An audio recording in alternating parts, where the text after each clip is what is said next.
Hello and good evening and welcome to Rangers Radio. Tonight you've been joined by myself, GB, and the one and only JM, and young Robert as well. Unfortunately, there's been some sad news over the weekend of the passing of Ronnie McKinnon, Hall of Famer. 2 titles he'd won, 4 Scottish Cups and 3 League Cups, and over 487 appearances for Rangers in all competitions. Sad news today. And our thoughts are with the family.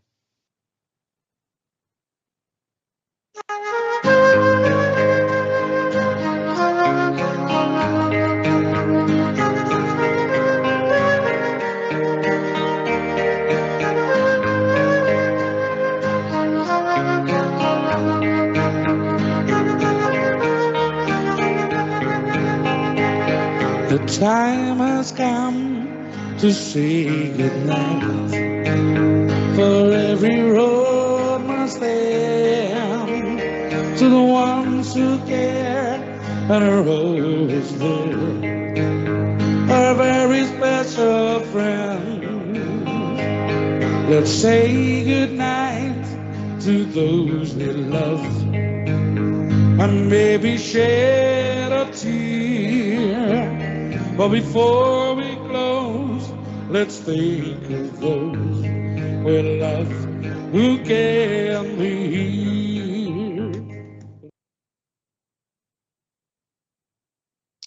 That was Ronnie McKinnon. Like I says, our thoughts are with our family and friends.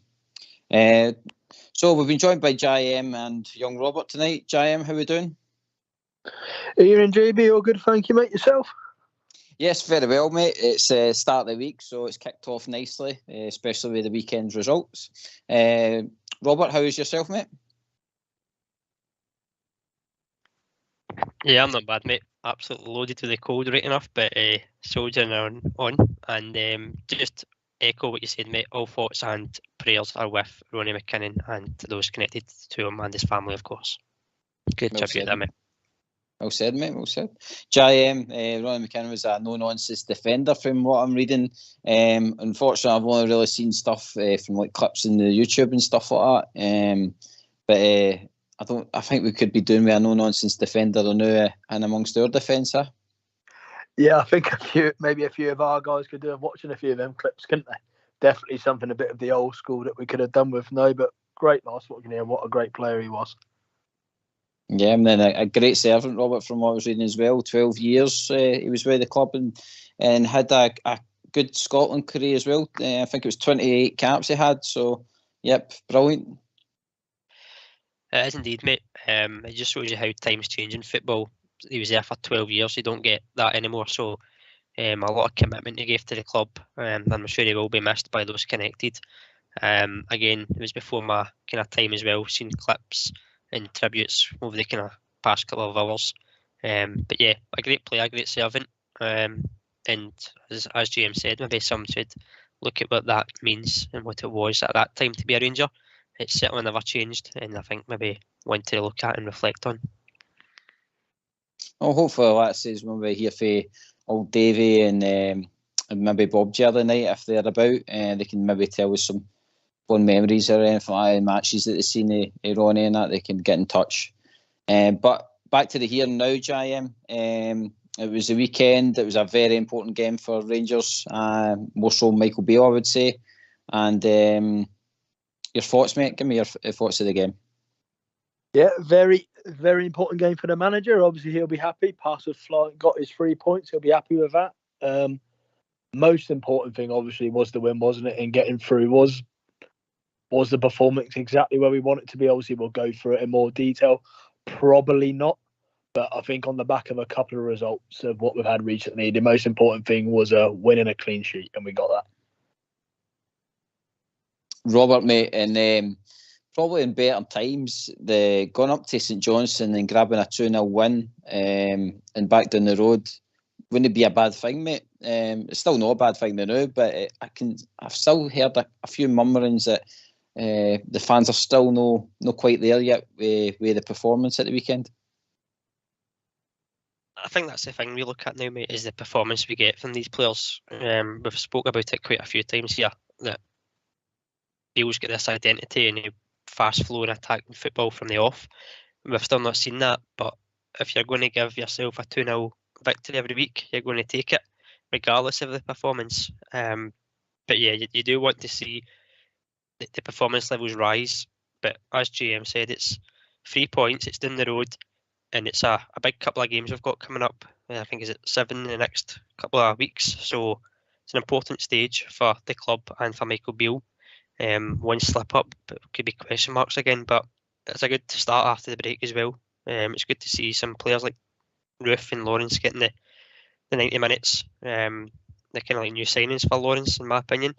He's been out that long, but it was good to see them, and obviously a bit of a bonus to move forward with players like that coming back into the squad. Yep, here, mate. Here we are. Right, well, that's his rule. It wasn't one of the games to buy the DVD, but we'll break it down. We'll go the first half, second half. So first half, probably for me, the kind of main talking points, obviously Danilo's goal, good build-up play with Lammers into Tav, and then Danilo gets his goal. And you think that's us? We're off flying. Good 15-minute spell we had there, wasn't it? Yeah, I thought we started the game very well, even though I thought Lawrence maybe drifted out of it a little bit in the first half due to his position. I thought actually Tom Lawrence was actually to the centre most at the start. I thought he started sharp. He looked like somebody who was hungry and had just came back and was happy to get on the pitch. We'd had a couple of sort of half moves like that, a bit similar to the pass that Lammers done for Tav. Tav done a very similar pass to Lammers. Could have done a bit better with it when we got into the box. And I know the first, good goal. Thought Lammers actually sold Tav a touch short with a pass down the line. I thought Tavernier had done well just to sort of kick on with it a little bit and hang it up. And then what turned out to be a really brave header from Danilo. And unfortunately, although he got the goal, took a bit of a sucker punch with the injury. Yep, Robert. Danilo gets his goal. Tav, I agree with JM. Done really well. I think the ball was a bit heavy for him. But he manages to get that kind of cross in that we all know that he can do, and again gets another assist and a beautiful header with Danilo, and it shows his quality. And just unfortunate, I kind of after that, what was it? Looked us out of stride a wee bit, but it's because of the way the team was set up at first. I think it did, mate. The delay, obviously, getting him treated, took that kind of rhythm out the game, and I don't think we really bounced back in terms of our rhythm until late on in the game. But as you said, it did look a bit of a heavy pass from Lammers, but the whole move was good, and I think that's what we're wanting to see more of. As you said, Tav, he's got that in his locker. We've seen it over the years. Good ball out, and it's not if he's just put a hopeful ball in. He's picked out Danilo's run, and it's a great leap and a great header. Brave, and again, I'm just unfortunate that he's came off with that injury, and hopefully he's not out for longer than he needs to be, but it'll give him the confidence, and obviously it's just unfortunate he gets that knock, but hopefully that doesn't dent his confidence too much. But it's a great goal all round, good sweeping move, and I think that's what I want to see more of from both flanks especially. JM, what I was pleased about, obviously Sima comes on for Danilo, and it's been a bit of a thing where we've been saying that players need to take their chance, and Sima for me did come on. He looked lively, and probably around about that 23-minute mark he got that lovely pass for Ridvan, it was, and then Sima took it on. Now the only thing for me is in another day, in hindsight you would say that he should have maybe squared it, but I can understand why he took the shot on at that kind of time. I don't know if you can remember that chance. Yeah, I remember it. I think it was Lammers on the inside. You could see him right away going a bit mental, and rightly so, to be fair, for Lammers. But so catch-22, isn't it? It's obviously now in hindsight that he's not put it in the net. You say, oh, he should have passed it, should have squared it, time of the game and that. But he had done well, nice turn, nice ball in. And I like the confidence, to be fair. I like the fact that he was confident enough to take it on. Obviously, he didn't execute it, and he may as well have passed it. But no, I agree. Sima, considering how early he would have came on, he wouldn't have expected to come on that quick. I thought Sima done really well, and I think it was said in commentary actually, he seems to look a lot more comfortable down the middle, where he's got the option to go either way, and he can sort of run defenders a little bit, and he's not so much running with the ball but running onto the ball. I think he looks a bit more comfortable in the middle.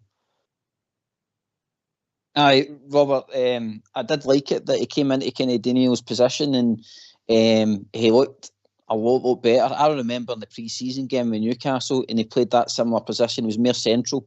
And for the first, I think, 20 minutes against Newcastle, he looked apart for me. So there was no surprise for me, to be honest, when he slotted into a position and he was causing a bit of havoc. No, you're right, mate. It seems to suit him a bit more being that central. I know when he played against us previously at his club in Europe, he played out wide and he used his pace against us. But he does look more comfortable as kind of that vocal point up front, the main man. Obviously, he had Roof there as well, but it did appear that Roof was the one that was kind of dropping in, getting the ball and leaving kind of Seymour up top. The only surprise for me was that he actually gave Seymour the nod ahead of Dessers. It was a bit of an interesting one.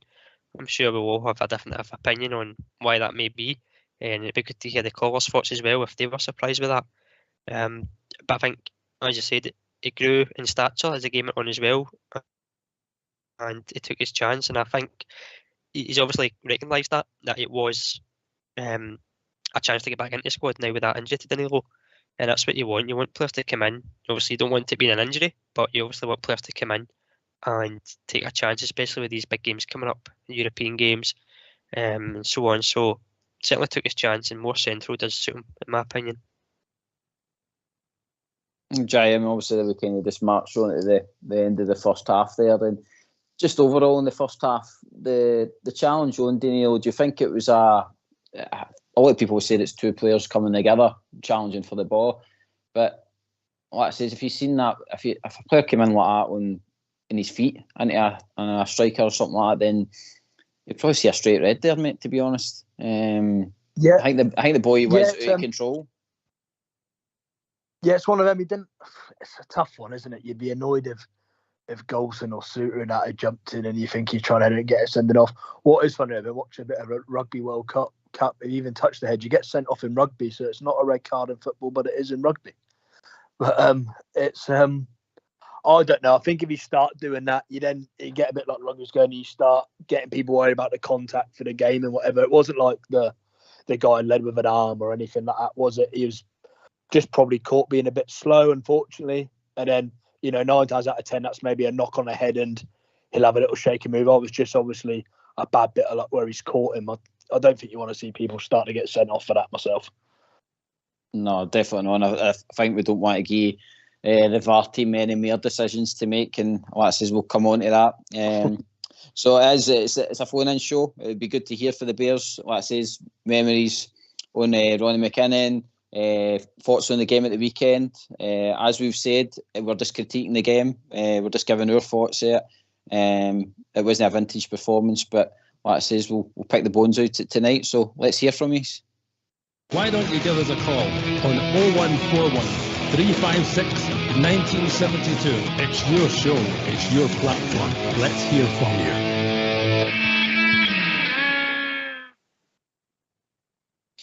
Robert, if there's one thing about Rangers is they like to repeat the movie quite often. And I mean, I hate criticising the team, but we come back out in the second half and we have that slow start again. So we have the first half, the first 15 minutes, the usual, nice and fast, and then we always have this second half that we come out. It's as if we've not had enough Lucozade at half time or something like that. I don't know what it is. We would start this slow pace right after the first half for some reason. It is a strange one. It seems to be that we're content with what we've got at half time. Whether that's a 1-0 or a 2-0, it's just the momentum just takes a while to kick back in again. Whether that's a game plan to see how the opposition, if they come out and attack us and try and counter them, or whether it's just a mentality thing of we've got the lead, let's just keep it. Let's not kind of overplay it and cause ourselves any more problems. But again, the philosophy and the idea of Michael Beale is fast flowing, taking it to them. That's for 90 minutes. It's not just for 15 minutes here and 15 minutes there. You want to see it as a fan and as a supporter. 90 minutes, or maybe even 100 minutes these days with the amount of time that's added on at the end of games. But as you say, it does seem to take a while to kick in. Maybe they should have another Lucasade or a wee orange or something. Aye, Jim, it's strange, and it did invite a couple of calls for the St Johnstone side. That kind of 5 minute spell with the two penalty shouts for St Johnstone. The first one for me, I mean, Butland gets to the ball first for me, so that's definitely not a penalty. But the Tom Lawrence one, folk will probably go nuts for me even saying this, but Tom Lawrence has got his arms run about them, and I think, see if that was the other way about, I think we'd be screaming for a penalty with that one. So I don't know. Your thoughts on that one? Well, both, JM. Yeah, I'll go back to the halftime thing. I think that's with that halftime thing as well. That's notable twice, isn't it? Obviously, I think the first one that was real notable was the PSV game, the away leg, where we were happy for halftime. You think, oh, we'll get in and we can regroup and go again, and we came out and got worse.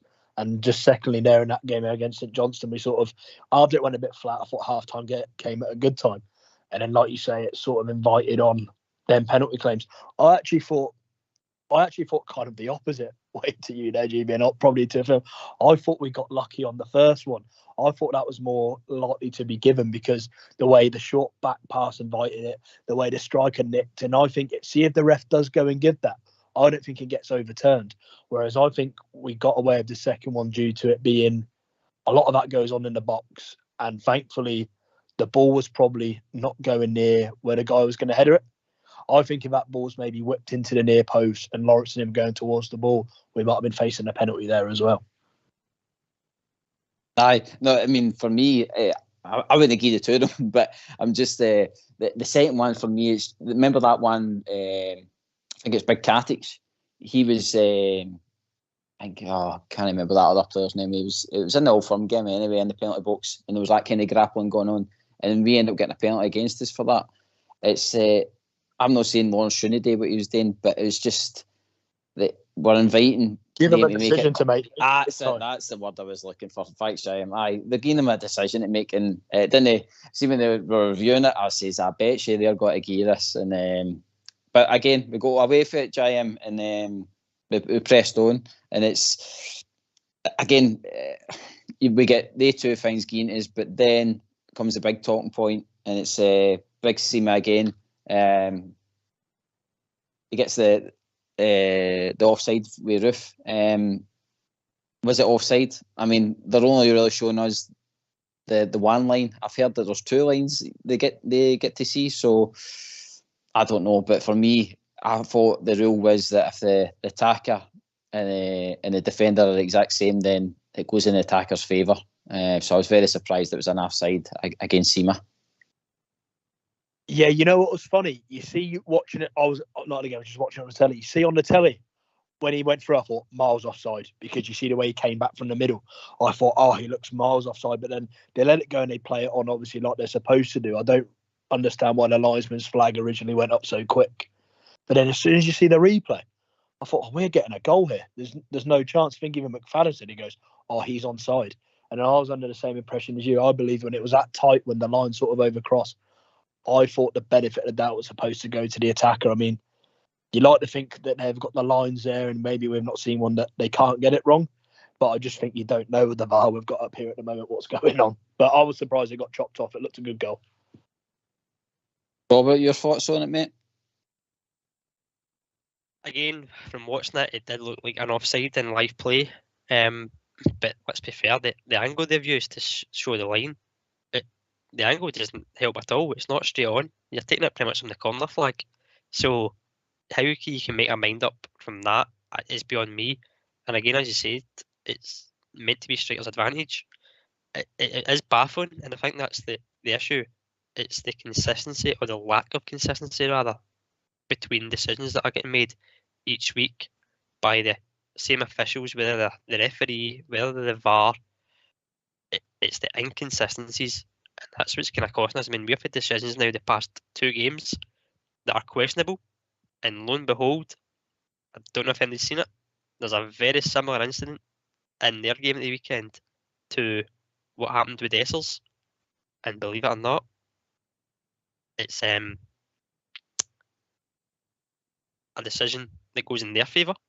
But 2 weeks ago, it went against us, and it's the exact same tackle, and that's the inconsistency. And again, that's VAR reviewing these incidents. It's a very, very inconsistent process.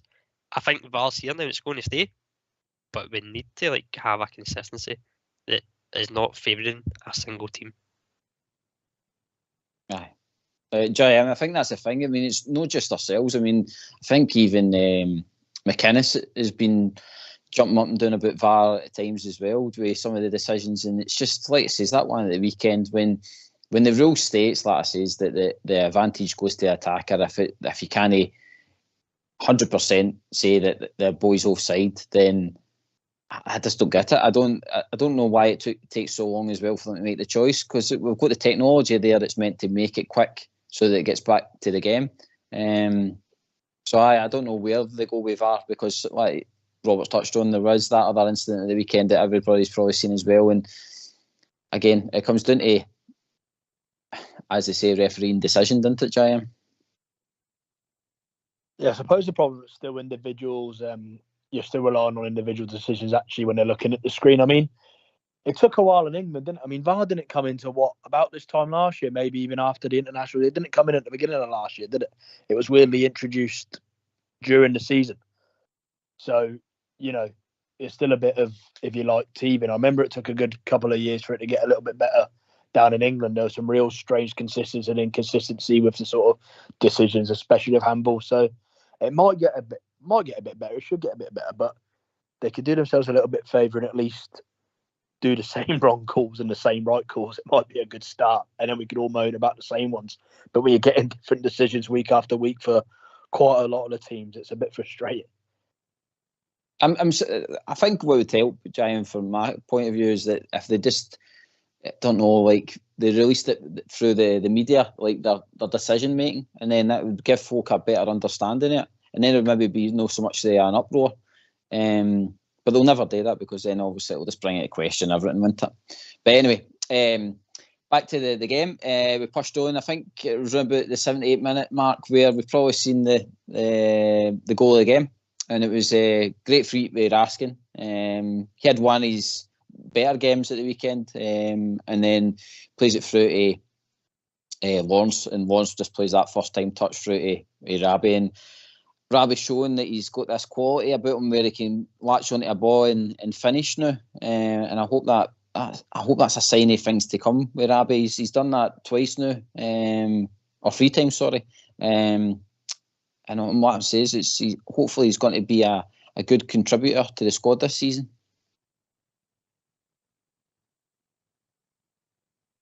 Jay, I'm sorry. Yeah, sorry. Yeah. Hopefully it just gives him more and more confidence. That's all. It was a great goal, wasn't it? Good way to win the ball back. Raskin does well, like you said. And then something we've been crying out for, isn't it? Just a number 10 playing in a number 10 position. And funny enough, they can make the right weighted pass that we've been looking for.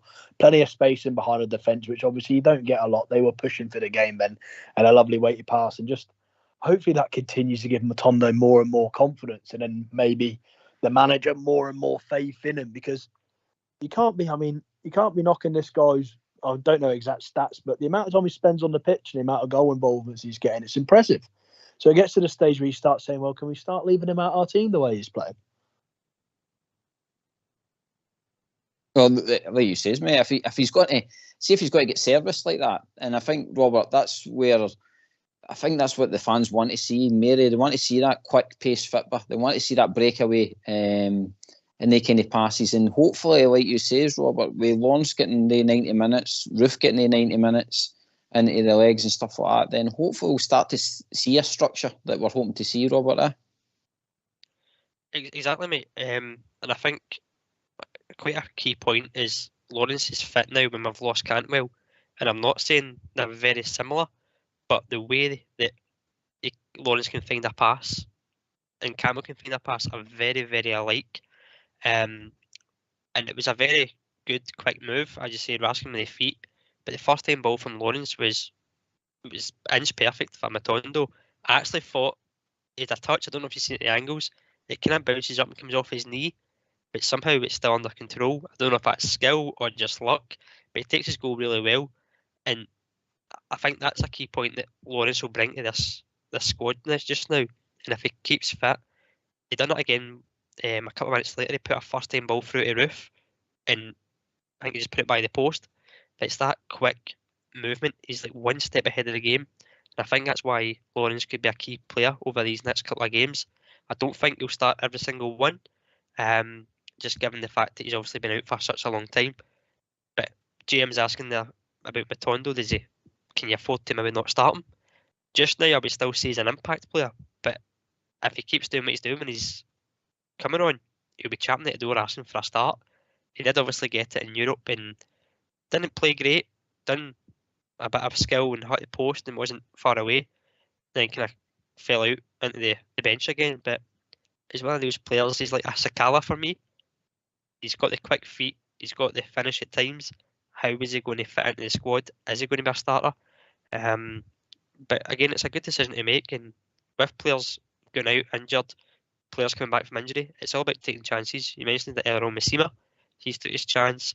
Matondo's took his chance over the couple of weeks. He's champing at the door again. And Lawrence is back fit. Roof's back fit. Before you know it, you've got a couple of decisions there to make. And it's interesting to see who plays and when they play.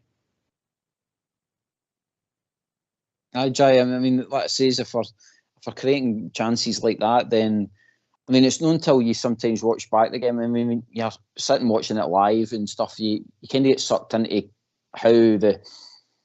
how it's playing out. You're just you're wanting that next goal to come. Whereas when you do watch it back, you do realise that early the full game we did make a hell of a lot of good chances. I mean, Robert touched on it there. I think Sima had one just wide of the post, and again that was Afi Lawrence. And then I think it was Roof and Rabi Matondo had another one as well, just near the end. So again, the chances are getting created. It's just we just need to be clinical, and I think it will come. It's just like I says, we're just back, and I think it's kind of like baby steps. We just need to get the most of the fans back inside, and if we're showing some promise, then we'll get there. Yeah, no, definitely. I think when you put it all on paper, maybe we are creating chances. My one thing might be is the time of the game they're being created. Maybe the manager would argue, we're wearing teams down, then we're drawing them out, and then we're creating chances a bit like the Livingston game. Obviously, we sort of huff and puffed, and then from about 20, 15 minutes ago, we killed them off. I just think that becomes risky because you're keeping the team in the game for 70-odd minutes, maybe longer. And even, to be honest, even if you do go 2-0 up with 20 minutes ago, they nick one. They're only looking for a draw, this team. So I'd like to see us maybe be creating these clear-cut chances earlier. But I agree, no, definitely sometimes the scoreline doesn't tell the full story there. We could have easily came away 3-4-0 winners of that game because we had complete control of it really for 90 minutes, bar maybe 5 minutes after half-time. But even then, Butland didn't have many saves to make. Jay, just quickly for yourself, mate. So overall, standouts in the game and man of the match for yourself, mate? Good question, is it? I think for the whole 90 minutes, I'd probably say my standout man of the match would be Raskin. But in the second, I think he probably played the majority game the best. I think everyone else moved in and out of it.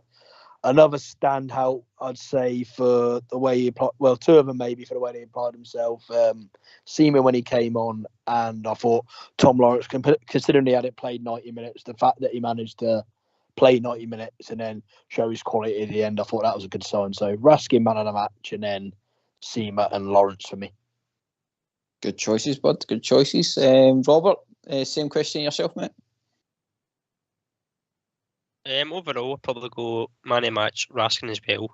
Just the way he kind of controlled the midfield. And I just said earlier, it was one of his better games that he's had in the league that we've seen. We've seen obviously in Europe that he can have a performance from world class to a bit ropey. But I think Saturday was obviously a bit more of a better game. Mentions Lawrence, I think he grew into the game as he got on. But obviously, again, been out for so long, doing our 90 minutes, and kind of just creating what he did, just lasting the full piece, pretty good.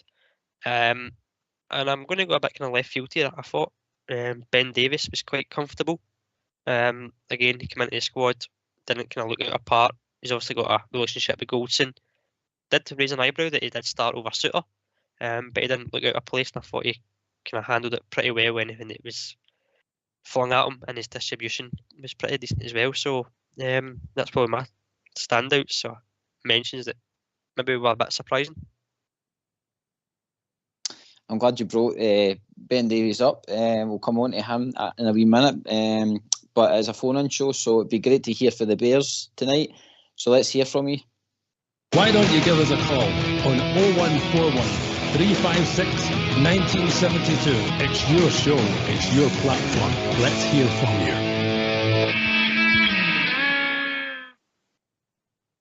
Jai, it is amazing how us as Rangers fans that we dig up stats for here, there and everywhere that nobody even thinks of, and Connor Goldson and Davies together seemingly haven't lost a league match when they've played together. I nearly fell off my chair when I heard that. So does that kind of mirror what we've seen at the weekend there? We've seen a kind of steadier defence. Yeah, I think the obvious thing is it is a good stat, isn't it? I mean, do we know how many games they've actually played together? But there was obviously the right foot left foot balance obviously helps, doesn't it? You got two players who's a bit more comfortable with the ball and whatever like. I think the big test will be if he does go. Obviously, we'll go into that later in the week when you're playing against a low level opposition with a bit of an attacking threat, because you can only play what's in front of you. But we've got to be completely honest. They didn't pose any issues, did they? That big lump running around up front, no real quality. Couple of set pieces. I don't think we can start putting our hands in the air saying that's the answer, but it's another clean sheet, isn't it? And he did look, bar one back pass that almost led to a penalty. He looked as comfortable as he could be. So it's definitely pass marks for Ben Davies. Robert, Jaime just picks up on it. Just as I say that, I forgot about his back pass to Butland. He probably could have written off his Rangers career again with that pass, but thankfully Butland dealt with it, and it didn't cost us anything. But overall, to be fair to the guy, he's came back in and he had a decent performance. Aye, exactly, mate. And that's the thing. Football's all about moments, and as you say, if that is 10% of a pass in it, power in that pass, then again he's the one that's probably getting the stick and could have cost his points here or there. But I certainly think overall, as I said, comfortable. I know he didn't get much to deal with, but everything he did, he looked composed. Didn't look like a player that had been out for a while. And as you said, that balance of the right foot, left foot, I like it. I still think Suter's a very good defender and could play it alongside either two, Goldson or Davis, or even as a free. But it was nice to have a back line that was a bit more comfortable on each side. But again, it's these small moments. It could have went the other way. We could have had a different conversation about him. He was one that was talked about to go out the door as well. I know we spoke about that as well after the match as well. We talked about potential exits and whatnot, but it's he's a funny one, Davis. He's still kind of split fans' opinion, I think, and I think a lot of people kind of think about the Old Firm game that he had a bit of a wobble, but again, he looks composed enough. He sometimes goes under the radar for me because he goes about the business quietly. He covers pretty well. His positional sense is good. He kind of reminds me a bit like Halander. He's not got the pace, but he's just got that positional sense about him. But again, another player that's came back from injury and hopefully another selection option. Whether it's in the league or the Europe, we'll wait and find out. Jai, I think that's the thing, isn't it? It's another decent player. I mean, that we've got back in the squad.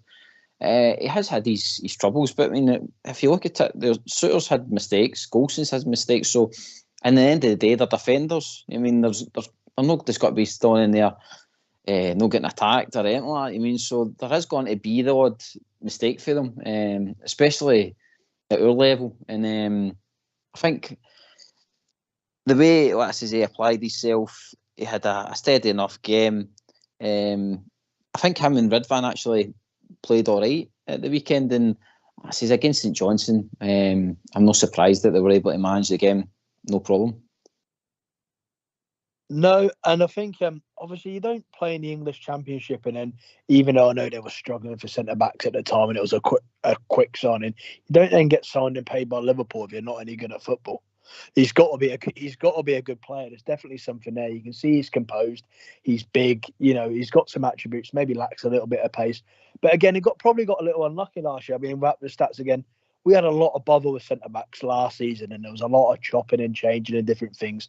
Even when you go back to that game at Parkhead where there was some mistakes, that might have been one of the first times Davies even played with Suter.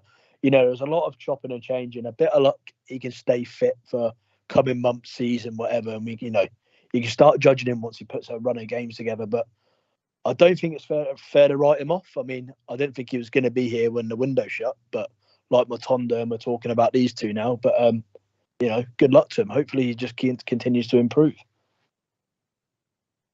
Robert Jaya makes a good point there. I mean, last season, pre-Golson having his injury, the two of them was a steady partnership. I can mind being on the show with Ox, and we were talking about the two of them, saying how we were really surprised that the two of them have built up a good understanding together, and they seem to complement each other. And hopefully the two of them can get back to a standard of that. We just need to keep the two of them fit. And I think what I say is there is a good partnership in there. Exactly, mate. I've always kind of wanted that as a back four, consistent, but obviously your two centre backs, the main kind of consistent players. You can change a full back, and it's fine. But for me, the most important part of the defence is the central part. And if you're chopping and changing, each single defender has a different play style and a different relationship with the person beside them. But as you said, the Goldson and Davies, it did look very, very steady and comfortable. And you actually questioned at times where Suter was going to fit in once he was fit last season. And then, before you know it, Davies is injured and you've got Lundstrom playing at centre back. You James Sands at centre back. It's all that rotation. For me, consistency with the back line, it helps your team going forward. Massively helps him defensively, of course. And it makes the goalkeeper know as well that he's comfortable, that his back four, particularly centre halves in front of him, have a good working relationship. And again, with that start, not lost a league game together. It's quite impressive. I actually didn't know that, so that's one for, I'm assuming Fox has dug it out of somewhere. Aye, we'll give him the credit. We'll give him the credit for something. So we'll give that one to Fox. Yeah, Jay, like I says, they keep building partnerships. To be honest, I think the St Johnstone game came at a good time for the team. Again, like I says, it wasn't a vintage game. There's still a lot of improvement to be done, but we had Roof who got 90 minutes. We had Lawrence who got 90 minutes. We had Ridvan back in the team. Matondo got a goal. We talked about Davies there. I mean, there's plenty of plus points out of that to move forward with. Yeah, results has got to build the players' confidence as well, hasn't it? Because I think we can be but the performances deserve that we could be a rotten support at times, can't we? Even when it was 0-0 after 5 minutes, I noticed Raskin had a throw in and Tab took his time to take it, and I could already hear the moans. It was actually quite comical. It was funny, but especially these new players, they can find out what a club this is to play for. They start building on wins and stringing wins together, and then maybe you'll find the performances come with that. But like you say, probably one of the best teams to play at the right time. Still, by no way means firing on all cylinders, but done enough to get past them, anyways. Robert, it's going to be results and performances, and obviously going into this week we start obviously a European campaign, and I'm sure the rest of the guys that come on the panel and stuff like that during the week will build up to that game. But just our kind of top and safety worth is again, results will breed confidence, and as we've seen, like say Rabbi Matondo, you give him some confidence and he's starting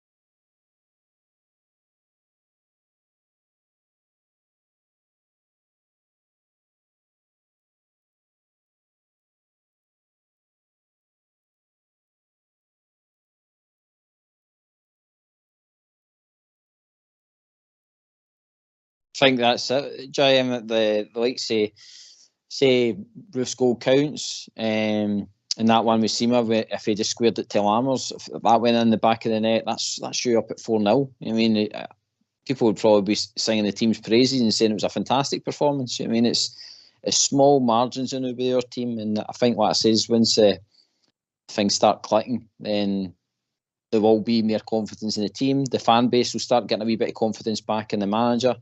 Like I says, I'm not here to be a cheerleader for Michael Beale and stuff like that, but like I says, it's all about winning games, and if the manager continues to do that and improve himself, improve that the squad's there to take his instruction. The only thing I would say is that he's got to try and get this, as he's always said, let the handbrake off. I think when I was seeing Matondo's goal, I would like to see his play more like that, more busting forward, cutting their defence out and stuff like that with pace, and that was all down to width. And it's a thing that we keep coming back to. It's the width that we've been looking for, and I think he's going to have to try and break that into his tactics at some point, because he's getting joy for it, and it proved it with Matondo's goal at the weekend. Yeah, and I think going back to that confidence point as well, I think that's eventually going to come. We need to get a consistent team out onto the pitch as well.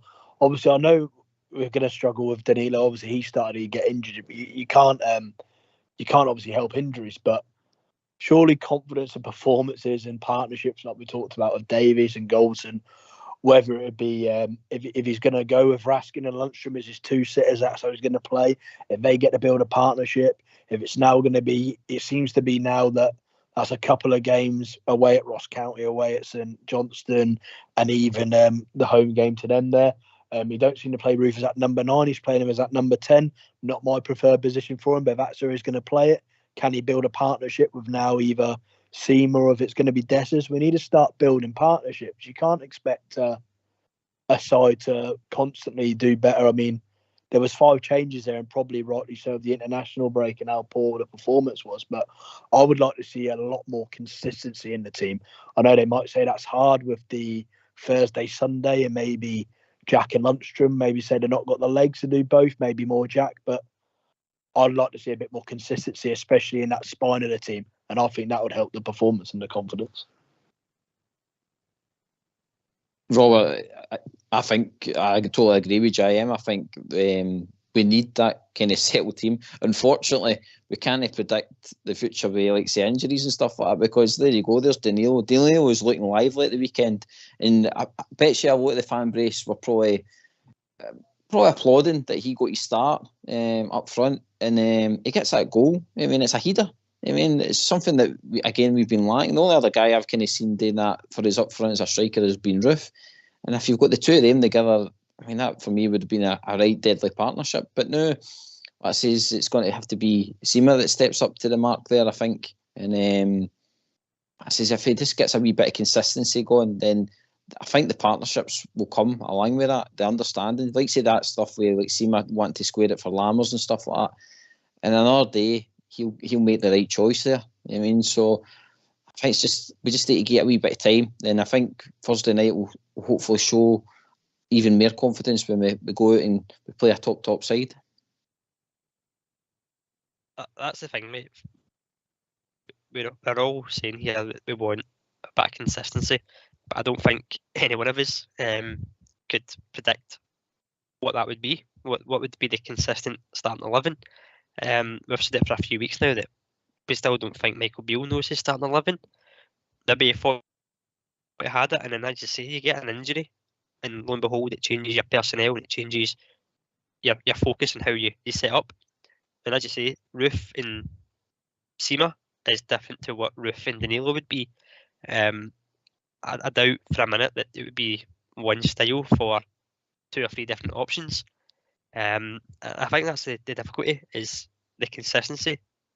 I personally don't think I could name a consistent 11 that I would pick, because as you say, Matondo comes on, has an impact. Does he get a start? If so, who do you drop? So it's one of those ones where we do want consistency, but who is the consistent? Who is that 11? I don't know if yourselves could name a starting 11 you would have week in, week out. tough. Well, one thing about what will help Robert with the consistency, mate, is that the manager only made 2 substitutions at the weekend. Now, I'm not saying that every week that's what you should stick to, because obviously you've got to rest players and stuff like that. But I mean, he did let the players run it out there at the weekend, and like I say, he's only making 2 subs shows that he is trying to build a wee bit of consistency there. Do you think that was a consistency, or do you think that was an eye into Thursday, and obviously some boys away international wise as well? Well, probably like said Danilo, it was probably forced upon him so early doors. So we can't really. I can't. Really even though he wanted to play on, good dedication that. I know. You see him? See when he's trying to tell the doctor it's all right. Don't tell him to bring me off, and he's got one eye open. Again, obviously that the manager's kind of forced on a path with that decision. But I mean, take that out of the equation. He's only made Matondo as a sub there, which is surprising for me, considering, like you say, we've got a game at the weekend. Maybe yourself, JM, do you think you could pick a consistent 11? Consistent. What I was thinking about this the other day, right, which is quite scary. You might think about the sort of transfer. My thing would be is, what would your best 11 be now with the players fit and available? Then I ask you, how many of our permanent transfers are in it? Because my best team would probably be, obviously, you'd go Butland, Tav. If you go for the left side, Butland, Tav, Golsand, Davies, Barisic.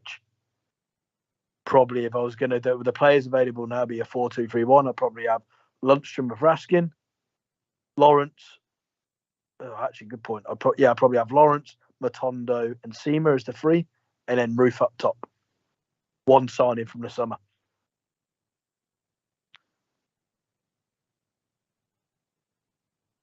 And he's the goalkeeper. So the goalkeeper, obviously, and a loanee. It was amazing, Robert. Like when you, and even at the weekend, it's kind of highlighted it's our usual guys that we were relying on. I mean, like say, Roof was in about it, and then Tavs gets the assist. You know what I mean? Lawrence gets the other assist. I mean, so that's guys that's obviously been pre-signed and stuff like that. So I think our new attacking options have still got a wee bit to prove. Saying that, Danilo does get a nice goal. For me, I would probably stick with the same kind of back 4 as JM. Midfield is definitely got to be, if fit and ready, it's got to be Raskin, Lundstrom, and Lawrence for no Lawrence. Probably, I'll go Lawrence there, and then I'll go Matondo, Cantwell, and Roof for me. That's probably my ones up front. But again, even up front, you're still not got any of your new signs up there. I think I said that last time I was on the show, mate. I think I asked the question, was it worrying that we're relying on a guy who had been injured as our main striker going into a game, and not one of the marquee signings as such over the summer, in an area that we thought we needed strengthened. But again, for me, Roof's still the best finisher at the club. I know JM earlier on said that he's been playing that kind of 10 position. Personally, I agree with JM. I prefer him as the 9. He can finish from distance. In the box, he can score. He's good with his head as well. So he's a kind of the all-round. And his goals for game ratio is incredible. I know he's obviously had his injury worries, but again, if you're basing it on fitness and form and what you're going to get out, then Roof for me would get the nod as a lone striker. The rest of the park, I don't know. The midfield there, someone going with Raskin, Lundstrom, putting Lawrence in there. I mean, you've got nobody's kind of said about Fuentes there. JM didn't even have Cantwell in his 11, so there's different. Whoa! I went for my fit and available 11 now. Okay. I don't want any fake news there. I like my fit. Facebook just exploded. My fit and available, and obviously Campbell's out for there seems to be rumours either 3 or 4 weeks or 3 or 4 games, but obviously. But again, it's again how do you obviously Lawrence one game you can't say anything but on the form. But then it becomes that thing again about width and tactics is maybe a bit of the similar conversation to Lammers and Cantwell at the start of the season. How do you start getting all these guys in the same team as well? That's the other issue. Maybe we're starting, Robert, to see what the manager was saying is that he was building a squad. He wasn't bringing in signings to be like direct starters. They were coming in to challenge for a position, but they weren't like guaranteed like first team places kind of thing. I think we're starting to see that, especially with Lammers. I think Lammers, he's got technical ability. There's no doubt about it. But I think, like I says, when you read out the players there, Lawrence and Cantwell are going to be in front of him. But if you've got, like, say, an injury like, say, with Cantwell now, then Lammers is a good guy to have on the bench kind of thing. Because then you're still got quality coming off the bench. So maybe the manager's been right. Maybe he's been building a squad rather than starters. He did say what it was, 2 players for each position. Again, as you said, you've got Lammers, Cantwell, Lawrence. That's maybe 3 players that could play as a 10 or out wide on the right or the left. Either one of them could play in that position. So it is food for thought. And I'm glad that we are not the ones having to make the decisions. But I think that's obviously, we're asking for consistency, but we've all got different opinions of how we would set up. And that's the best thing about this show, for example. We've all got different opinions and different debates, and hopefully there's some bears out there that will join us in the second half and give us their thoughts as well. If they could pick an 11, let's hear it. But it is decisions to make, and as you said, the word there, quality. We've not had that before, quality from the bench for a long time. So that's a pleasing thing to have, and it's especially when you're having these big games and you do have injuries coming up, that you can just pull a quality player from the bench. And as you said, Cantwell goes out, and automatically I thought Lawrence would be the one to get the nod because they're quite similar kind of passing ability. Obviously Cantwell's got a bit more flair than I'd say Lawrence has, but the passing and what you want them to do is that link-up play is quite similar. So that's a quality addition that you're bringing in from the bench, and not just relying on somebody that could just do a job there for a game or 2. And I think that's the key thing, and it will be over these couple of games that we do see the squad maybe be used.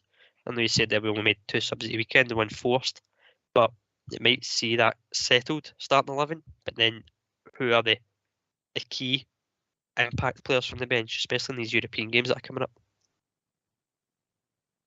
I think the likes of Cantwell and Lawrence, through like interviews and stuff like that, and the way they conduct themselves, they don't seem to me be guys that will accept being on a bench, or like they want a shot. You know what I mean? And this is where the manager's got to, once Cantwell comes back fit, if Lawrence continues this form, like I says, I know it's only been 1 game and stuff like that, but if he continues form, then he's got to really think about, like I says, where does he put Cantwell? Does he kind of try and slot him back into that Lammers position, and then, like I says, keep Lawrence kind of as an attacking midfielder?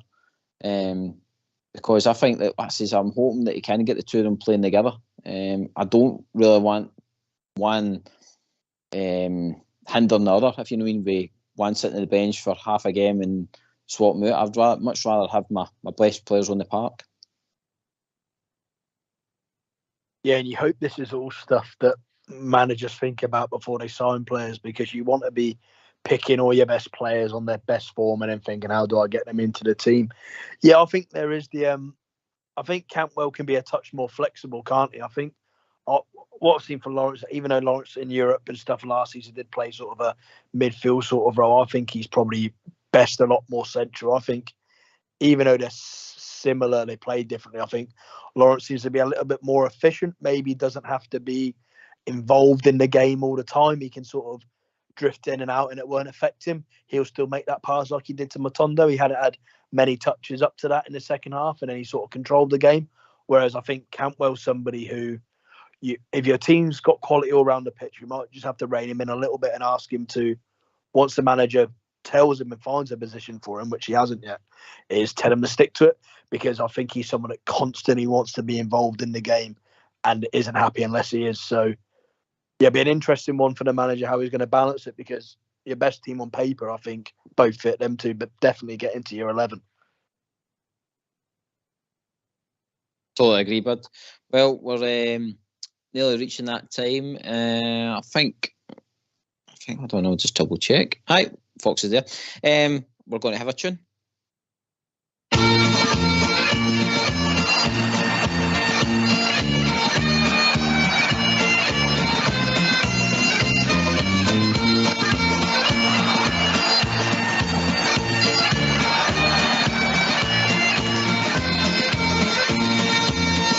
Yes, it's true, the boys in blue are just magic on the ball. The Glasgow Rangers football team's the greatest team of all. We support the Glasgow Rangers, do not Ibrox is the place, and we will follow in the championship race. Yes, it's true, the boys in blue are just magic on the ball. The Glasgow Rangers football team's the greatest team of all. It's true, the magic boys in blue are the best team in the land. You've got to queue and govern to get a ticket for the stand. Yes, it's true, the boys in blue are just magic on the ball. The Glasgow Rangers football team's the greatest team of all. We've spent a lot of money on great players, yes, that's true. But the Rangers fans deserve the best from the boys in royal blue. Yes, it's true, the boys in blue are just magic on the ball. The Glasgow Rangers football team's the greatest team of all.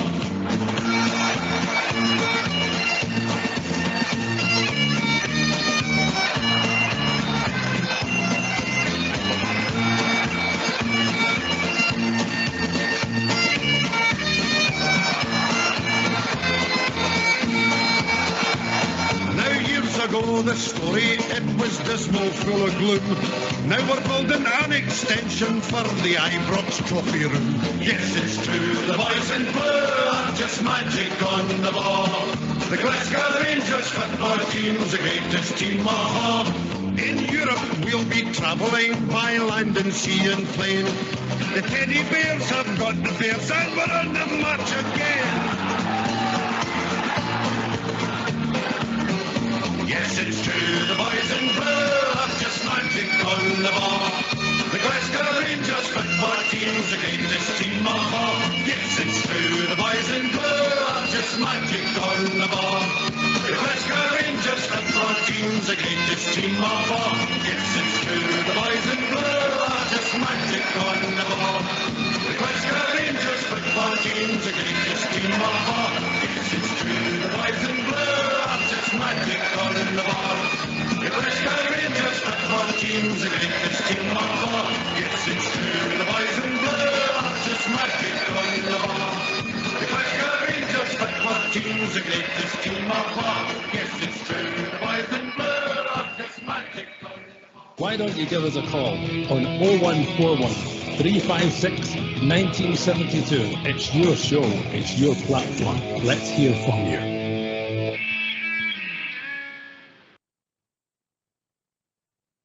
We all back, lads? Yeah, all back. Present and correct. Right, that's one of Bridges' favourite tunes. He likes that. He likes that wee one. It's a wee toe tapper for him.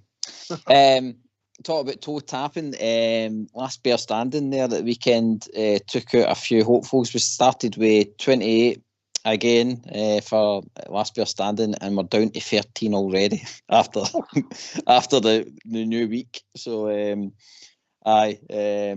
unfortunately, we lost a couple of Bears. Who paid that Dundee United defender to do that? Jesus. I know the amount of people had Dundee United on, and Kilmarnock on was amazing, especially as we have been just getting a new manager and stuff like that. But it just shows you, you think it's a certain, no. So, yep, thanks to everybody contributing and stuff like that. It's been good. Again, more money going into charity, and like I say, there's 13 left. So it'll be interesting to see how many survive this weekend coming up. Right, back to the squad then. We touched on a wee bit with Ridvan. Was any of the two of you surprised with him starting the weekend? I'll go to Jim first. I wasn't aware how much maybe Borna had played for Croatia during the week. I don't know if he played 2 games or half a games or what. I was a little bit surprised when after Beale's comments about how the team on Saturday would be the strongest team. But then obviously Ridvan's not on a European squad. Now, obviously, I know they said they had to pre-announce that squad or whatever, but obviously he's still not in how many players are in European squads. So it wouldn't suggest to you that he's then putting out his strongest team. So I was a little bit surprised. Bearing in mind if Barisic didn't have any knocks of that, I was surprised to see him in the team. Robert, what about you, mate? No, I think James kind of answered that there for me. The fact that Ridvan isn't in the European game, and obviously Borna had a wee knock before the international break. Again, I didn't see how many minutes he had when he was away with Croatia, but maybe that just kind of played into Beale's mind that any wee knock to Borna during that game would maybe put him out of the game midweek, and we don't have that natural left-back option. So possibly a smart tactical option. I do like Ridvan. I don't think he's been given a great run. He obviously had an injury, kept him out for quite a lot of the last season. And then when he comes in, he just seems to kind of be a wee bit in and out. So it's an interesting one. Again, there was talks of him maybe leaving. Barisic is also in the last year of his contract. I think a lot of fans would be open to him moving on to let Ridvan come in as number 1 left back or bring in somebody else. Again, that's another topic I'm sure maybe we can discuss about. Is he the next left back for us, or is there room there to be somebody ahead of Ridvan? But no, not a surprise for me, mate, just given the inclusion of or the exclusion of him in the European squad. At the game of the weekend with Ridvan, one thing I'll give him credit for, he doesn't shy out a challenge and stuff like that. He gets stuck in. I mean, some big heavy boys up front for St Johnstone and stuff like that, and some of them are big lumps of wood. And I mean, Ridvan's getting stuck in about it. I mean, and that's some of his passing as well. Like some of the balls he was playing up to Seema, I was like fair impressed, and he has shown that he's got that kind of vision, because there's been times again I've seen pre-season and to a certain extent the last season with the Old Firm game and stuff like that, I think he played a blinder, and I think it was all set up for him to actually kick on and like Robert's saying, own the kind of left back shirt. But due to injury again in some shaky games, he's found himself kind of in and out the team again. So again, I think the jury's still out, JMA. Yeah, I think so. I think you're right. I think a lot of fans, I think a lot of people thought going into the close season and into pre-season that it was more Ridvan's shirt to sort of take hold of after a few not bad performances, with the possibility of Borna going. But then I think a few mistakes in pre-season, maybe not going good, and Borna having a couple of good games with a couple of assists or whatever. I think maybe that reminded fans and the manager that Borna's definitely no mug and it was his shirt to lose. But I agree with you, Ridvan, for a guy who's obviously not built in stature, he looks tiny on that pitch. He's definitely not. He's aggressive enough. He tries enough. I just wonder if maybe for that league he's going to get found out just with the physicality side, even though he does try. I mean, he almost kung fu kicked that striker in the head trying to win a header, didn't he? He proper jumped and went for it and he got him with a knee in the back of the head. Yeah, but to me, it just I can't, especially watching the first half. I thought the second half he came into it, but the first half, you cheered it for professional footballers, but almost kind of felt sorry for him. Some of the space it looked like he had, and some of the times I don't know whether it's deliberate or it's because Tav does get so many stats that we feel like we have to give the ball to Tav, but it just looked like the midfielders and the centre backs were trying as much as possible to avoid giving him the ball. And it did look obvious, and he must see that himself on the pitch. I'm not sure how you guys saw it or whatever, but to me, it just looked like everything was to the right, to the right, to the right. Ridvan would have 20, 30 yards. We'll go into the middle, we'll go to the right. We didn't want to go to the left. I did the Giant. I did notice that as well, and I don't know, maybe I don't know, try to protect him a wee bit as well. Robert, what do you think, mate? I think maybe they were trying to exploit it. Maybe, I don't know, like get to Tav, and like I says, it means that Johnson just focus on that side, and it allows, because Ridvan's got a wee bit of pace about him, we could have allowed him to do that, but you didn't really see him being daring as much. I've seen times where he's been up in the opposition box, Ridvan, at times, you know what I mean, creating a chance. So I don't know. Like I says, he's just back in, isn't he? So time will tell him. It will. And as James said there, I've noticed it myself as well. If Barisic's not playing at left back, we do use the right a lot more often. And I think it was quite evident in the PSV game when Barisic went off that Sterling came on, and I don't think the ball went down the left much at all. After that, you could see the immediate change of everything down the right hand side. Whereas when it's Barisic on the left, we're quite comfortable going to both sides because we know what Barisic and Tavernier can offer in terms of assists and getting the balls into the box. But it is very noticeable, and I think the Yilmaz's first touch of the ball was 9 minutes in, which in a game like that is probably a long time because we had built a possession and it took 9 minutes for his first touch, and I think it was just a back pass over to Davies. But again, second half he did get more forward and obviously put the ball through to Sima as well in the first half, and he got the chance to Sima as well. So he has got it in his locker, Ridvan. And as I said, I do like him. I do rate him. He's obviously a different stature to what Barisic is, different left backs. But I just think there's more to come from him. And it's just about grasping that jersey over the piece. But again, not being included in the European squad, does that mean he's going to get more league games, more time on the pitch? Time will tell, as you say. But I hope he does and he can kick on and maybe show the value that he's got and the reputation that he's got. I mean, he is young boy. He's got caps for Turkey for his national side, so he's certainly got something about him. Jim, I don't even know if there's like, I don't know how the language barrier is or anything like that. That's not been really divulged at all, but because he is still a young lad.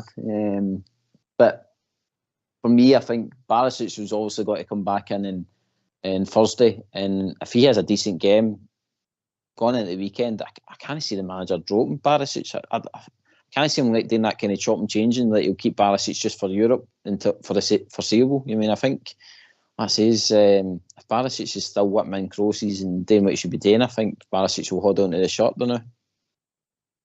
Yeah, no, we've talked about consistency, haven't we? And I think if it was 50-50 at pre-season now, I don't think there's any doubt. I think at the moment Barisic is, well, for me, he's definitely the first choice left back. I think it's just the difference in the quality of the crosses, isn't it? But like you said, I'm not sure. Obviously, you look at that left-hand side, if you like, on Saturday, Davies, Ridvan, and then coming on the pitch, Matondo. They were three boys that, if you listen to the noise, we were trying to get rid of in the summer, or wanted out for various reasons, whether it be wages or wanting to get another centre-half in or whatever. So it shows you how quickly it can change. But it's a tough one, isn't it? Because if he knows his second choice, it's hard at any level of football. If the person knows their second choice, they've got to take their chance. But if you know Barisic is coming back in, hard maybe to get motivated. Especially if you put in a good performance, Jim. That's the thing, isn't it? I mean, I'm not saying it was a world-class performance at the weekend for him, but at the end of the day, he didn't cause a mistake. He was steady enough, like I says, created. He done his job, and again, it was a clean sheet as well. So, we've talked about confidence, Robert. We just have to try and keep momentum. But it's got to be hard, especially like this is when you've got an internationalist that's coming into that left back. I mean, the manager's kind of in a hard on a rock place. When he starts dropping people are going to question it, and when he brings people back in, people will question it again. So, but for me, he's got to stick with the tried and tested. And like I says, Barisic has got to get a game on Thursday, and as long as it's a decent enough game and he doesn't make any mistakes and stuff like that, then I can't see anybody else slotting in at the weekend. It is, and that's the thing again. The word confidence. Barisic had an absolute time of wobbles, and there was a lot of people calling for him to be dropped from the squad completely, not even be on the bench, to be sold. But then he puts a performance in, and lo and behold, he's the greatest left back that we've got just now. Do you know what I mean? It's one of those ones where time does change so quickly in football, as Graham said, and it's, for me, Barisic is probably not going to renew his contract. I don't think. That's just a personal opinion. I don't think he will. Whether it's offered to him or not is a different story, but I don't think he'll renew. But for what he's shown over the piece, he's not really had that competition. We brought Yilmaz in to do that, and it kind of brought out a bit of a confidence boost in Barisic to perform and keep that ability up, and that's kind of telling itself that he is the number one left back again. So, again, it's just these things that maybe push that player on. But I'm sure, again, given time, Yilmaz may take his chance when and if that comes, especially over the rest of the season. It's a long way to go, and as you said, we don't know what happens with injuries. It could be a case that Barisic gets injured, and before you know it, Yilmaz has got that jersey, and he could put in a blinding performance, and Barisic says to get the confidence back to get back in. So it's fine margins in football, but just now Barisic is still the one, the back doing the job. One thing I didn't miss at the weekend was we were advanced starting, and you're saying obviously all the focus was kind of on the right. I didn't miss our type of football where it was just down the wing, cross into the box, hope we get a chance. Down the right, cross into the box, hope we get a chance. I did think we had more kind of ball on the deck, like say Lawrence's pass for Matondo, Lawrence pass out for Seema and stuff like that in the second half. There was a lot more of that, a lot more chances for midfield kind of thing created, rather than get to the left back, get to the right back, and they'll just charge down the wing and whip it in the box. It's good to have the options, but for 90 minutes, we seem to sometimes play that constantly, and teams figure that out pretty quickly. So in that aspect, I did enjoy that it wasn't just a game like that at the weekend.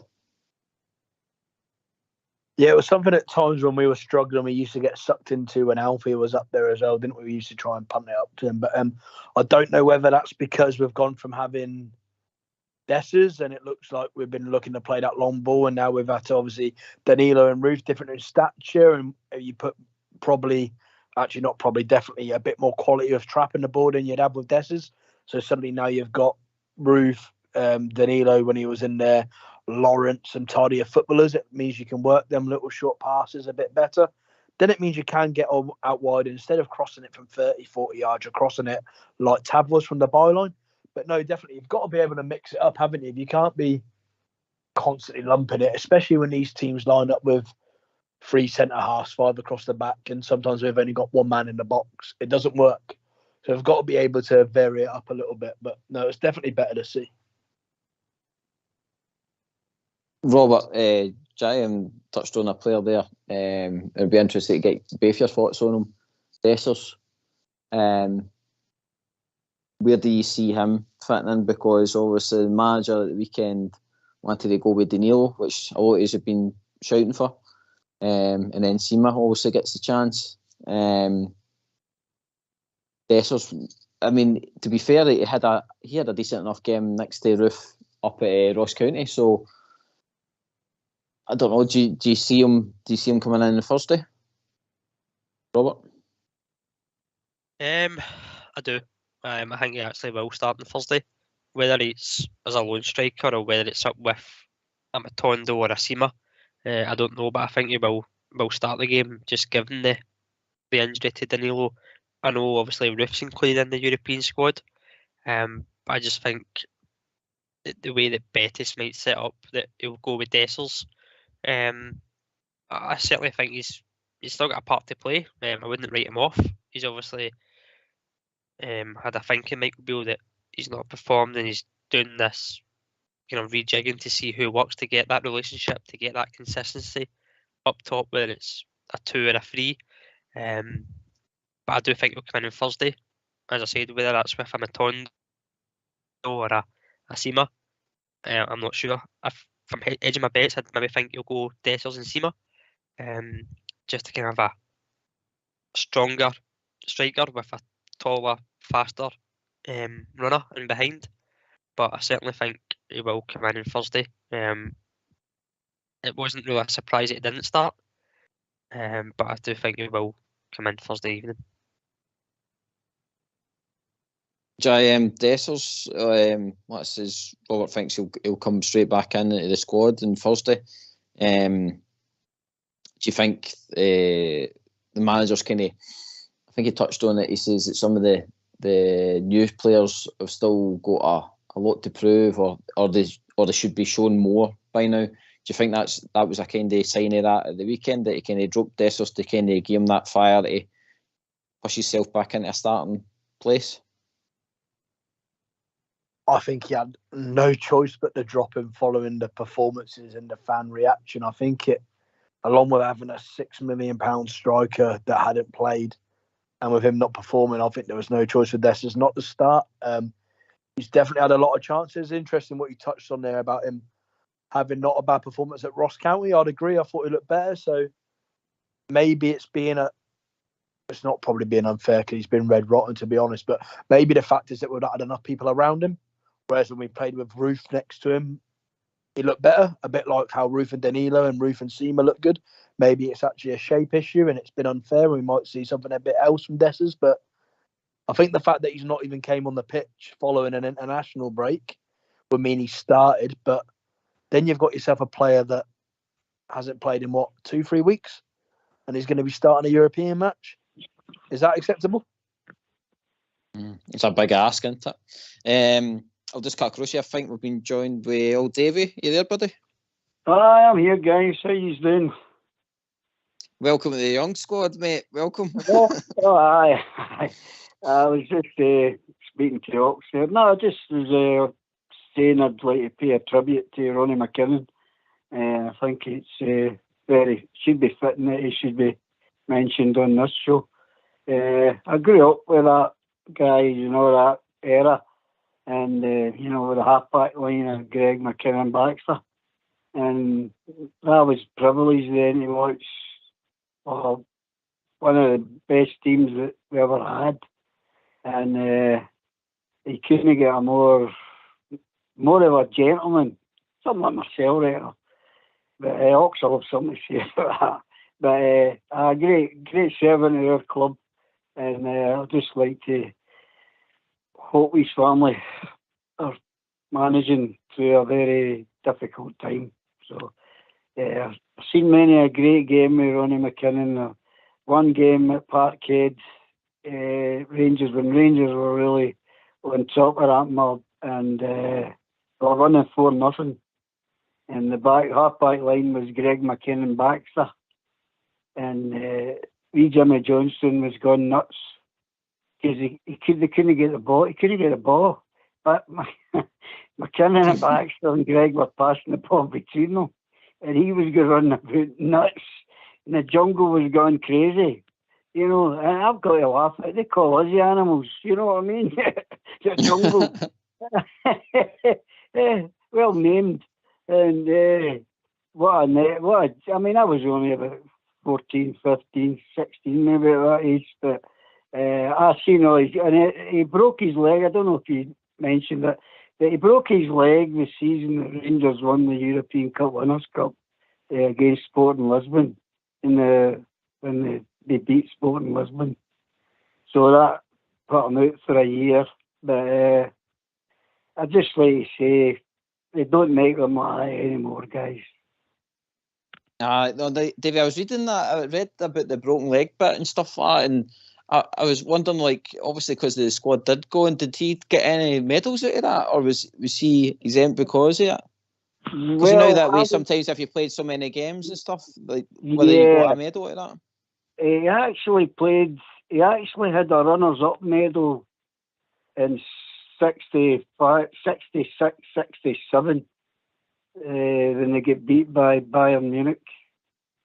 He got a runners-up medal. He played in that game. I'm not. I'm sure I think Rangers gave him something to commemorate being in the squad that year, but I don't know if they still, the way they've got it now, the setups are different. It's, everybody and anybody who gets a medal, even the ball boys. If it's your cousin or something, get him a medal. It's a different. The whole era at that time, guys, was different. Even I supported Scotland very, very staunchly.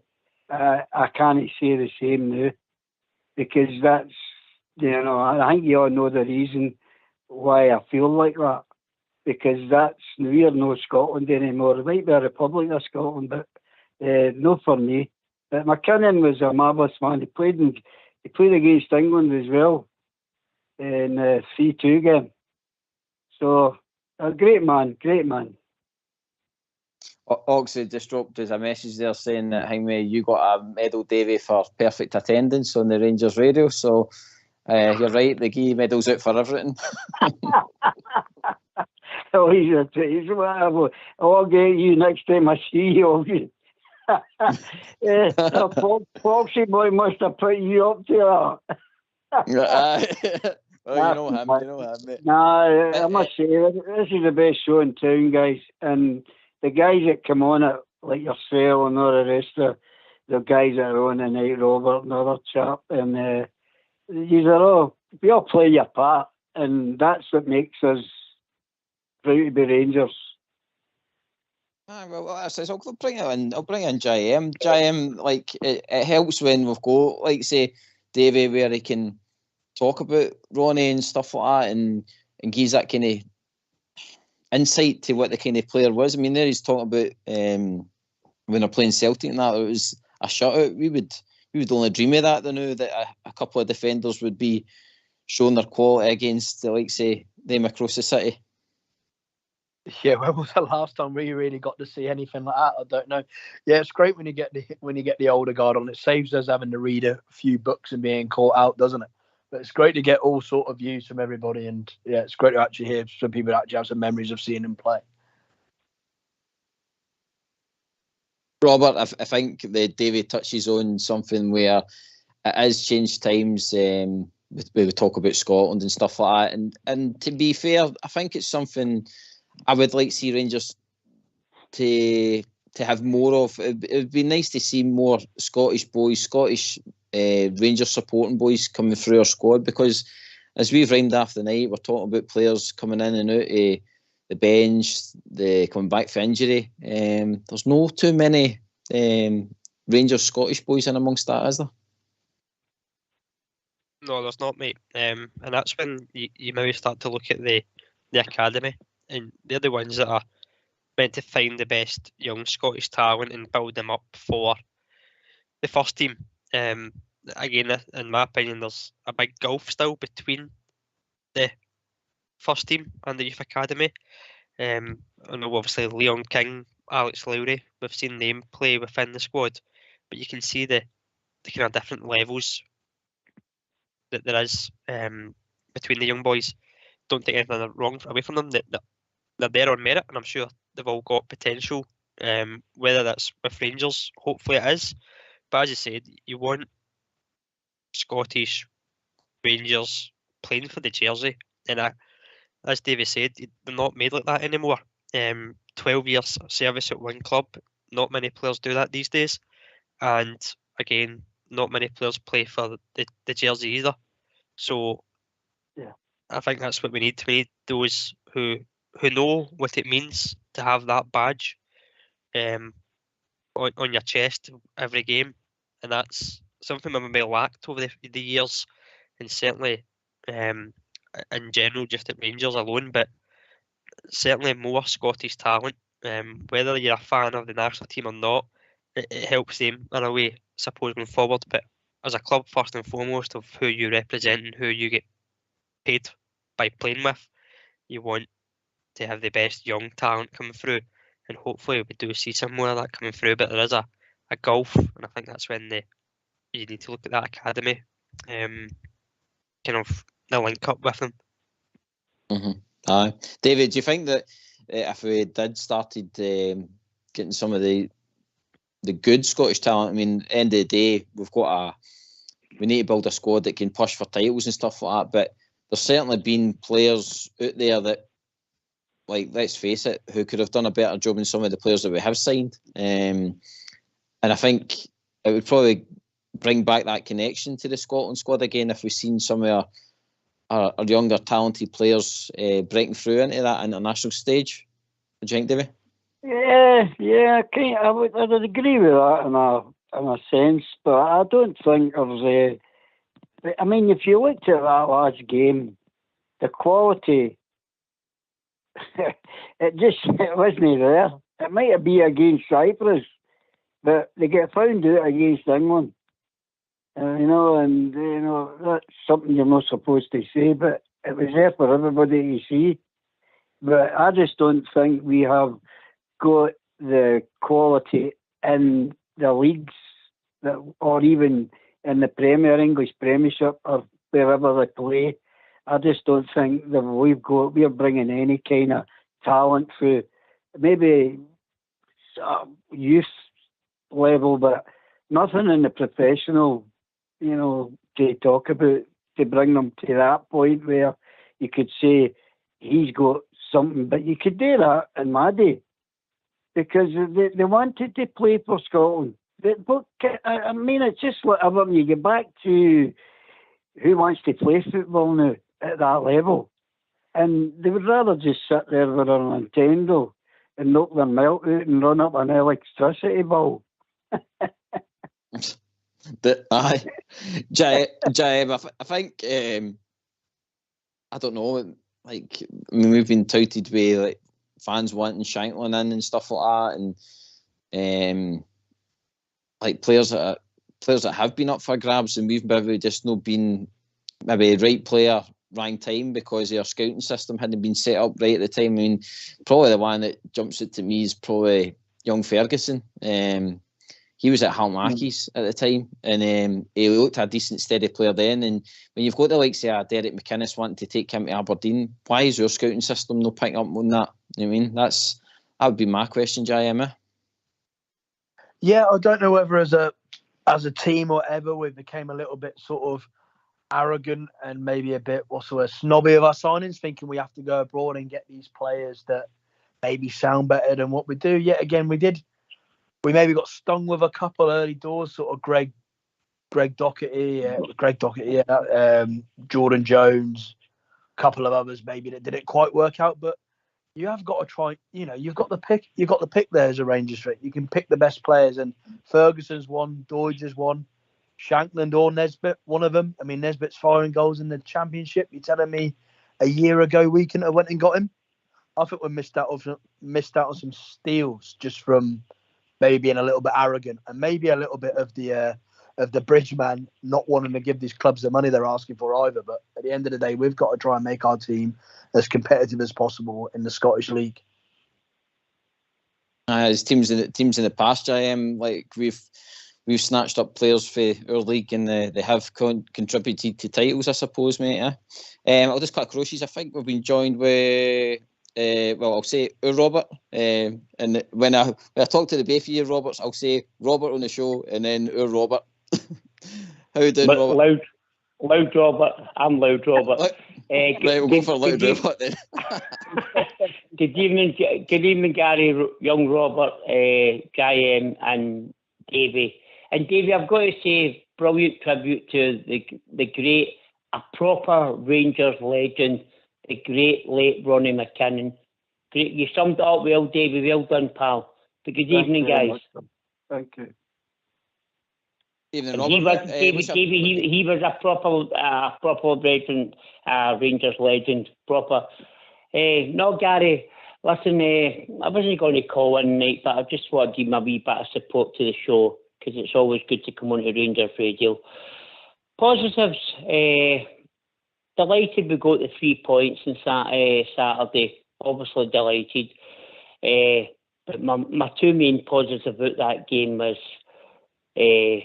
Tom Lawrence for 20 minutes and Kay Maroof came out of, and I hope these two guys can stay fit, because if they don't stay fit, we're really banging trouble. Gary, I've got to be honest with you. I feel sorry for every Rangers fan that went up there on Saturday. That was deplorable. See that performance? I'm sorry. We're playing against a really dross team in St Johnstone, and we struggled. We did command them, but come on. That wasn't a good performance. That was diabolical. If you're going to be totally honest, thank God we weren't at Pittodrie, Easter Road or Tynecastle on Saturday. That's all I'm going to say. And the teams I've just mentioned, they're all rotten as well. That's all. No. That's my opinion, Gary. Gary, I'm sorry. I can't dress it up. I can't come on here and go, "Oh, Rangers were brilliant on Saturday," because we were not. No, mate, and I agree. I think, JM, I think we've touched on it, mate. It was certainly not a vintage performance, and I think Robert's touched on it. There was only small positives, like say Roofe and Lawrence with their 90 minutes in them. Oh no, 100%. It was a painful watch at times, wasn't it? I think we're being generous, picking up the positives, i.e., some individual performances. Good to see players back fit, and good to see that there could be some positive outcomes going forward. The only thing, obviously, I know if you're anti-ad balls and all that, if you got a result, but some of the great teams have had, I can't imagine every win's been vintage, has it? I think sometimes we've got to cut some slack a little bit. I know we're looking for improved performances constantly and whatever, but I think in some of these occasions we've maybe just got to be a little bit happy with the win and move on and try and build some wins. I agree, we want the performances to be better, but I mean, I've watched Rangers teams win the league and been worse than that away from home and won. So we've got to take that into account. But obviously, they're going to be scrutinised more when the performances haven't been great from the start. Robert, I think sometimes with our squad, it's like 1 step forward, 2 steps back. I mean, Danilo, again, did look a bit lively, and sod's law, he gets that injury. We just kind of get a break sometimes in our. Yeah, and you know what? Can I say something about Danilo, right? And I heard the manager saying, he's a few problems off the field. And that's fair enough, and it can take time for players to settle in. We understand that. But you know one thing I'll give that boy credit for? See, he scored a wonderful goal. And do you know what? See, our two goals were wonderful. And we've scored a lot of wonderful goals this season. The two against PSV and Homer were cracking goals, really cracking goals. But you know what? I'll give that boy Danilo what I loved about him on Saturday when he scored that goal. He didn't want to go off the park when he got that bad injury. He did, and that's what I want to see in a Rangers player. And I don't see that enough in Rangers players. I see Rangers players waltzing about that park if they don't give a toss in the whole world, and that's what we don't want to see. We want to see a living Daniel Candeias. Remember him? Who was Dee's heart and his soul, and I don't see that in this Rangers team. But that's what I liked about Danilo. That boy got a bad injury, and he didn't want to get off the park, and good on him for that. And I really admire the boy, and I wish him a speedy recovery, and I hope he comes back, because Michael Beale played him in the right position, which he's been doing with a lot of players playing him out of position. And Gary, I'm going to ask you a wee question, and I'll ask you the four E's on the show tonight. Why can you answer me a wee question? Why did it take Michael Beale 65 minutes to realise and put Tom Lawrence in his right position? 65 minutes at tenure manager to realise Tom Lawrence should be playing through the middle. Why did it take him so long? I'll go to young Robert first. On you go, Robert. For me, it's because Lammers went off, and he was able to put Lawrence in that more advanced position. Whether the timing of the 65 minutes was just a coincidence, if it happened earlier, I'm sure Lammers would have went off, say 20 minutes in. Lawrence would have done the exact same position of change. I think obviously the flow of the game was probably the way it was going. GB touched on it earlier on that he only made the two subs, and one was obviously forced with Danilo's injury. So it seemed that he was a bit content and settled with what we had and how we were playing. Obviously, we've all got different opinions on on that, but how we were playing. But certainly for me, it only took 65 minutes because Hammers went off and they could afford to put Lawrence that further bit forward, a bit more influence in the game. Davey, can you see the reason why the manager's maybe, let's say, having to use Lawrence now in a certain position just for a period of time because we've got Cantwell injured? Yeah, I agree totally with what young Robert just said there. I think he summed it up very well, very, very well.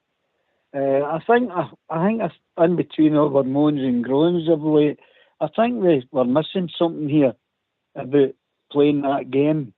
St Johnstone went to that Mankey mob and drew nothing each. We played that Mankey mob and lost 1-0. Does that not tell you something? St Johnstone's not as bad as what we're all making it, especially when they're in Midland when they're shutting you down. So think about that. It's food for thought, bud. I'll just cut across you all because we've been joined with a legend that is Bob Ger. Bob Ger, are you there, mate? Hi, good evening, everyone. Good evening, everyone. I should say, sorry. A bit tongue-tied there as usual. Hi, how you doing, boys? All right? Fine, Bob. It's fine, that's good. Is old David still there? Because I'd like to thank him.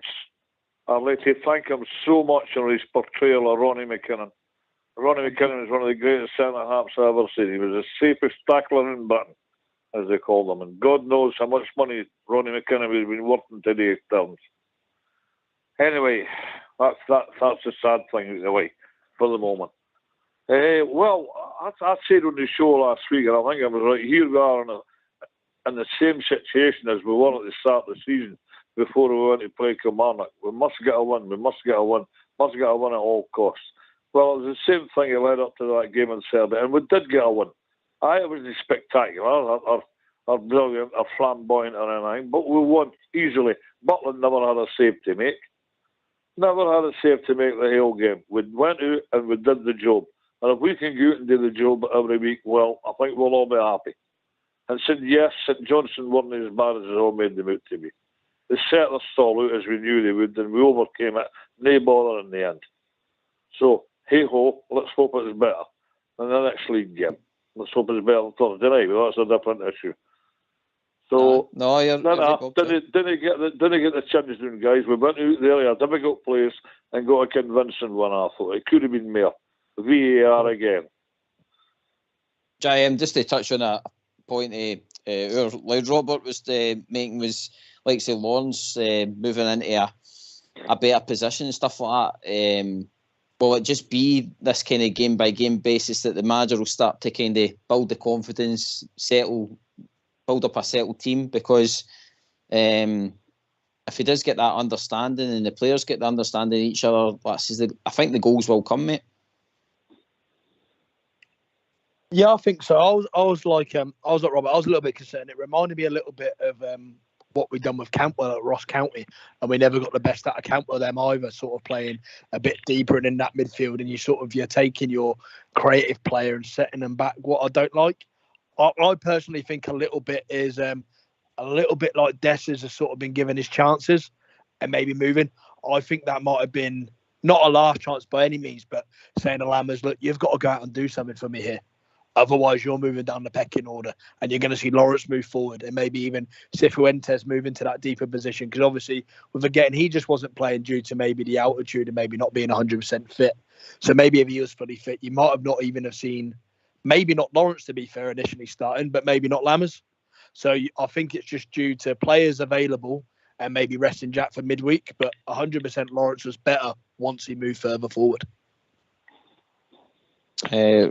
Loud Robert, you want to come back in, bud? Yeah, listen, guys, I'm sorry. I'm going to say it. St Johnstone were bad. Don't give us St Johnstone weren't as bad as we think they were. And I don't care. They went down to Gyrodome and they get a draw. That doesn't interest me. I'm only interested in my club, the Glasgow Rangers. That's all I'm interested. St Johnstone were poor.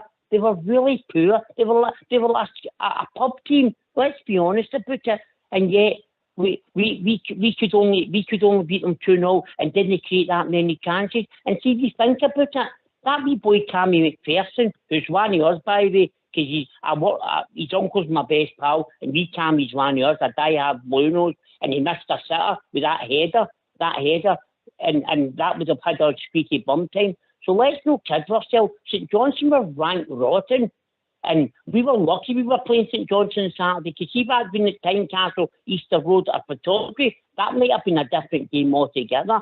So let's not kid ourselves and make it. Yes, we're happy we got the victory. Of course we're happy we get the victory. But I'm telling you, see every Rangers fan who went up to Perth on Saturday, they were conned because they never get value for money. And see all this, as long as we won, it doesn't matter. Of course, as long as we won. But you know what? I want performances. I don't want to be going to Ibrox and watching us struggling and playing 10 minutes out of 90 minutes. I want to see 70, 80 minutes of performance. That's what I pay my money to go and see my club. I don't want to see us struggling, and I'm sorry, this is not good enough. What we're seeing on that part, we've not got any wingers or nothing. He's taking all our wingers, he's taking all our midfoot of our team, and yet he's getting away with it. And he's on borrowed time, guys. I'm telling you now, he's on borrowed time, and I don't trust him going forward. He won this League Cup. No, with him in charge, I don't. I'm sorry. It's only my opinion. You know what I think about Michael Beale, and the sooner he goes, the better, and that's all I'm going to say about the whole situation. No, fair point, Robert. I'll take it to Bob J. Bob J, I think you touched on the whole Kilmarnock thing, that it was the game of the weekend was back to that kind of clean slate, so we had to go out and get the win. Let me say this. We're a fickle lot. We heap pressure on our club. We heap pressure on our club. Time and time again. Every game we go into, well, all right, we're a big club. We've got to live with pressure. But we seem to be go overboard with it. But we're back to square one there, right? Everybody was waiting on St Johnstone because, as they say, they got a draw at Parkhead. Oh, they were at home against Rangers. There's a possibility they can get a result. And they never. Oh, Rangers weren't brilliant. I never said they were brilliant. No way. When we watched in the game, at the end of the day, they got a result. They got the 3 points, so we'll move on to the next game and see if we can improve. And I sincerely hope we improve. Of course I do. Of course I do. But I don't think things are as bad as that. I didn't believe the managers on borrowed time. What do we do? Keep sacking managers and rutting up squads. That doesn't work, boys. Doesn't work. It never has worked and it never will. Give the man a chance. Give the players a chance. We're only 5 games into a season. Let's see where we are at the turn of the year. See where we are next April. That's my take on it. Davey, you've seen a lot of the Rangers there the years, mate, and like I says, it's all about momentum, isn't it? It's all about that next game, and the only way Beale's going to get fans back inside is that he keeps the wins coming. As long as there's W's on that board all the time, then the confidence will grow in the squad, the confidence will grow in the fan base, and to be a certain extent, the confidence will grow in the manager. He'll hopefully start to see things like we're touching on tonight, like say Lawrence best position, Cantwell's best position.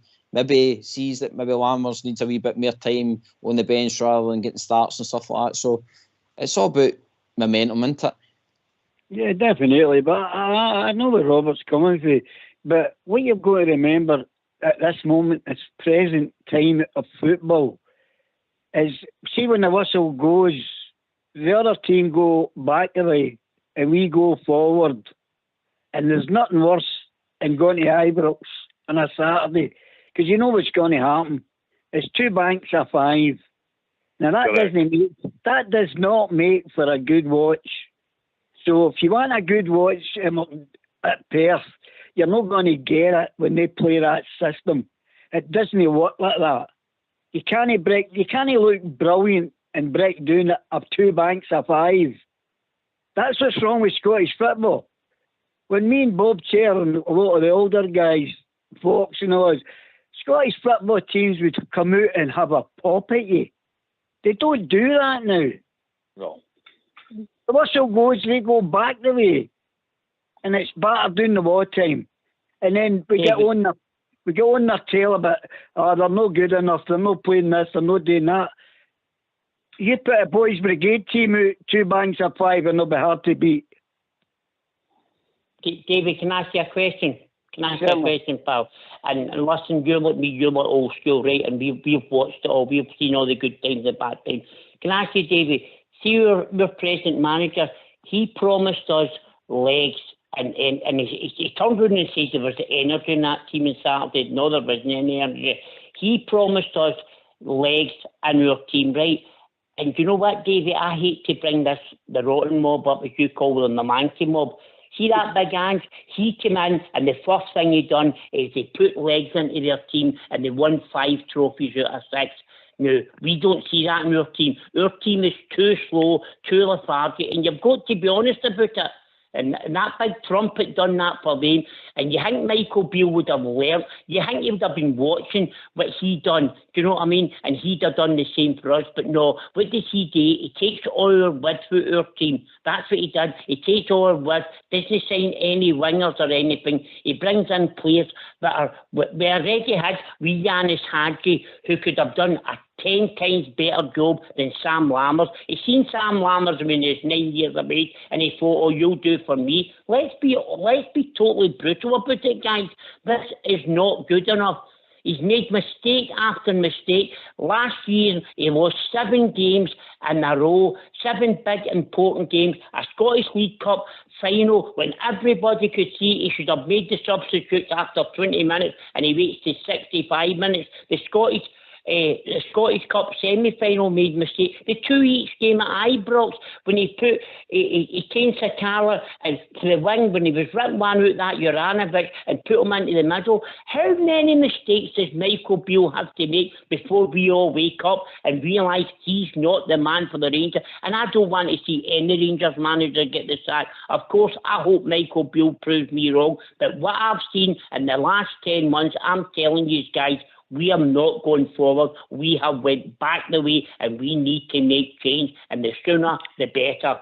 And I'll tell you, I'll give you a wee name. It's out there now to the end of the season. Forget about Derek McInnes. There's a guy that just went out of a job today who was walking hot coals to come to Ibrox all the way from England, and his name's Neil Warnock. At least he would put a bit of fight, and he'd put a bit of organisation in our team, and he would play players in the right position. And I'm telling you, there's a guy who could come up here and do a job on a temporary basis, much more than Michael Beale could do. And I'm sorry, guys, for being negative, but I'm worried. I'm a worried Rangers fan with this man in charge, and they guys sitting in that bench, and there's no passion or nothing. You watch that guy Banfield and the other guys all sitting in that Rangers bench, and there's not one bit of passion on that Rangers bench, and that's what our Rangers fans want to see. I want to see a Mikel Arteta, a guy that runs up and down the touchline and shouts at all these players, come on, get the finger out. As Big Jock Shaw used to say, roll the sleeves up and come on, you're playing for the finest club in the world, and let's see it. Give us a bit of passion and give us a bit of fight, and I don't see anything in our Rangers team, and that hurts me to the core.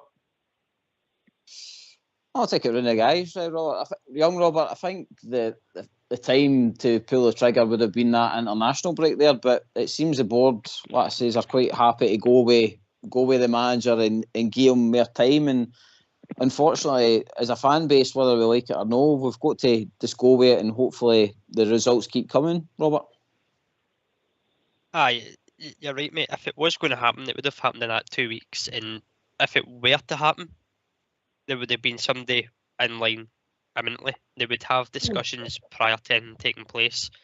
I do see where Robert's coming from. I get his point. But if you're asking me personally, I would take a performance like Saturday every week, winning 1-0 or 5-0, because at the end of the season, if we do it domestically, we get a treble. So, do you want performances, or do you want titles and trophies and points on the board every day of the week?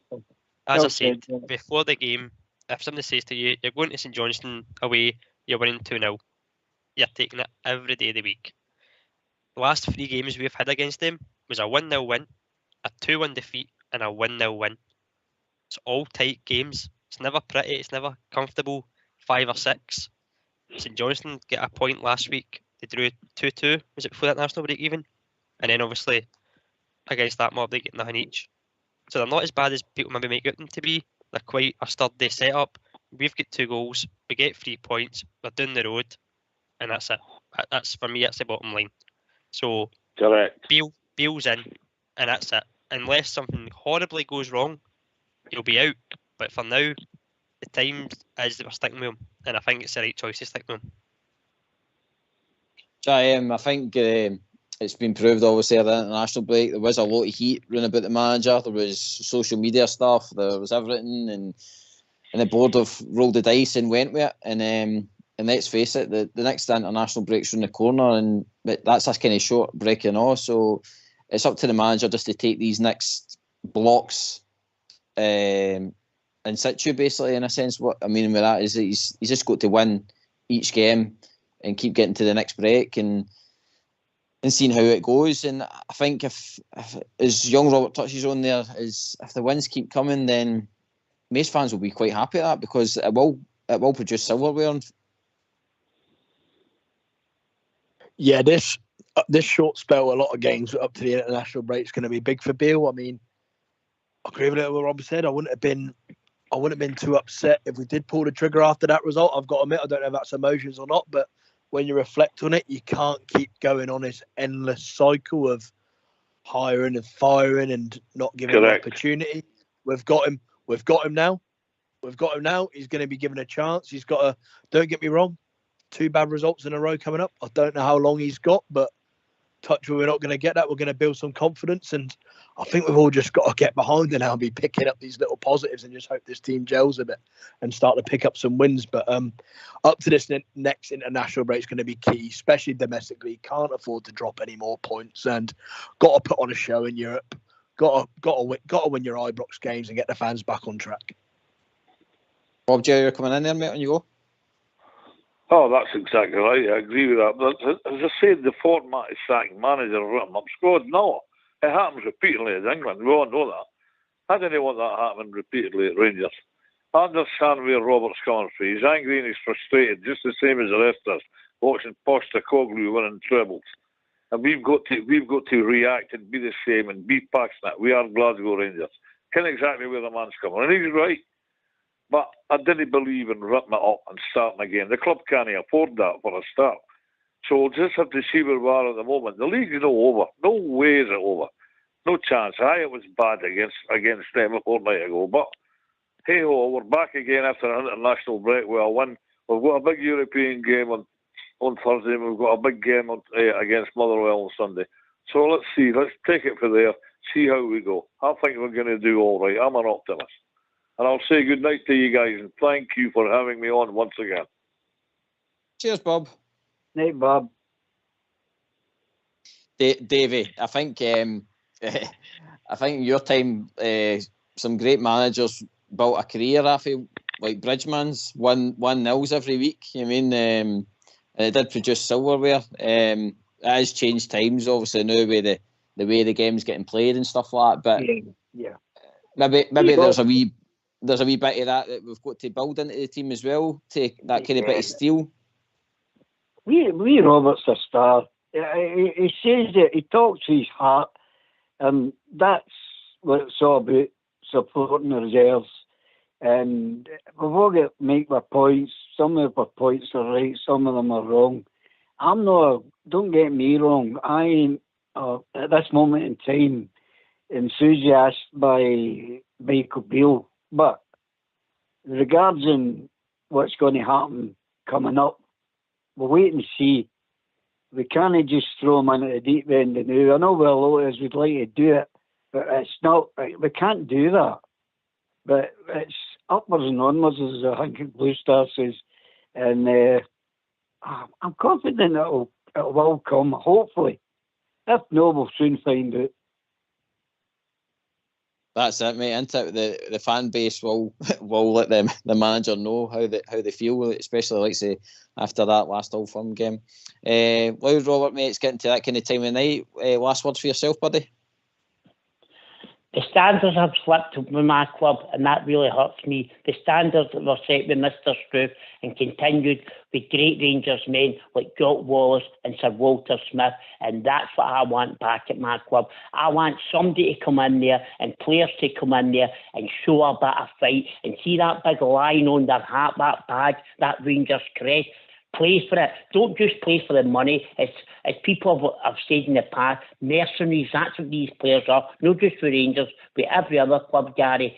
But Rangers, we don't accept it, and we don't accept second best. So come on, I want to see that fight. I want to see that passion, which I see in every single Rangers fan. And I want the players, and I want our manager, and I want our board to give the same passion that every one of us give. So come on, the Rangers, get the finger out, and come on, it's time now to start winning, and start winning, not just 1-0, start winning, and start winning with a bit of pride and a bit of passion and in style. That's the Rangers way, winning in style. Gary, thanks for taking my call tonight, and I'm sorry for being a wee bit negative, pal, but I'm just a very concerned Rangers supporter.